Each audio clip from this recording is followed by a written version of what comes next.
Hi, this is Reggie Mara back with the seventh video in this series about the current and historical state of the United States of America. It's November 2025. This video will probably be dropped on or about November 23rd.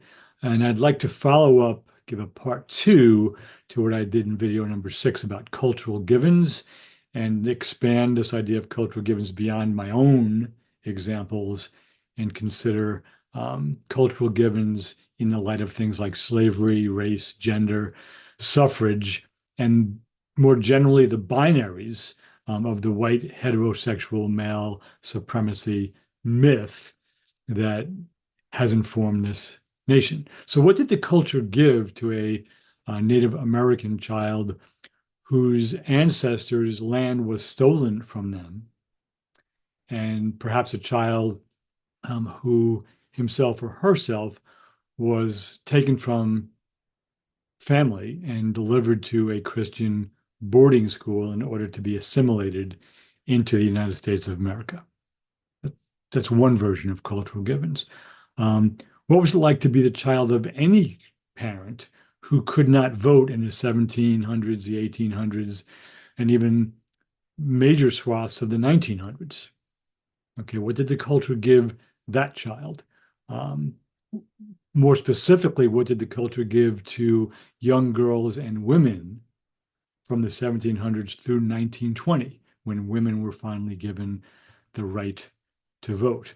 And since then, what has been given to young women, um, leading up to and then after the passage of the education amendments to the Civil Rights Act, which we commonly call Title IX now, which was passed in 1971 or 1972. What did the culture give in the South, especially to Blacks who were lynched and prevented from voting post Reconstruction, which was 1877 through 1965 and the Voting Rights Act? And since then, what messages are given to young Black children? Um, what does the culture give today in states where even now the myths of the lost cause and the South live on, right? And history is once again being revised in states like Florida and Texas and elsewhere to protect young children from the truth of what happened in the United States. Both the beautiful, amazing uh, attempts to create a democracy and those who were excluded from it, and the violence that characterized much of that exclusion. What does the culture give today to children growing up who listen to and or watch a president pardoning criminals as a matter of course?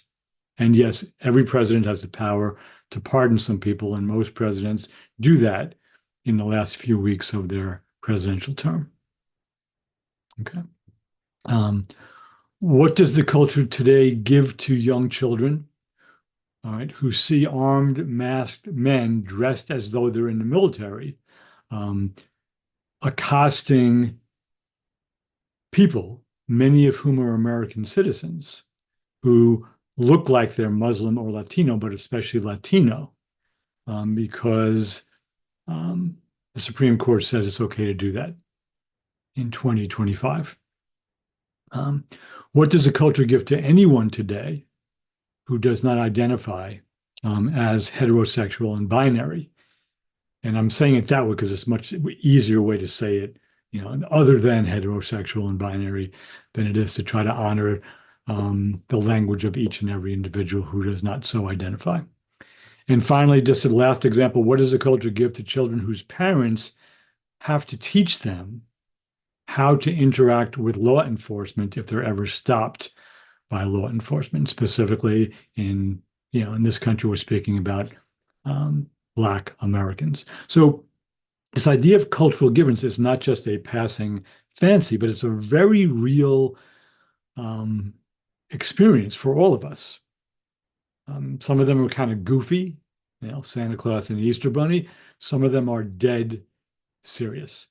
So again, thank you for listening to this series of videos or watching them as well. Um, I look forward to being with you again next week. And as I mentioned in the previous video, number 6, I'm going to begin to drop these on Sundays on a weekly basis moving forward. So again, this is Reggie Mara. It's November 2025, and thanks for stopping by.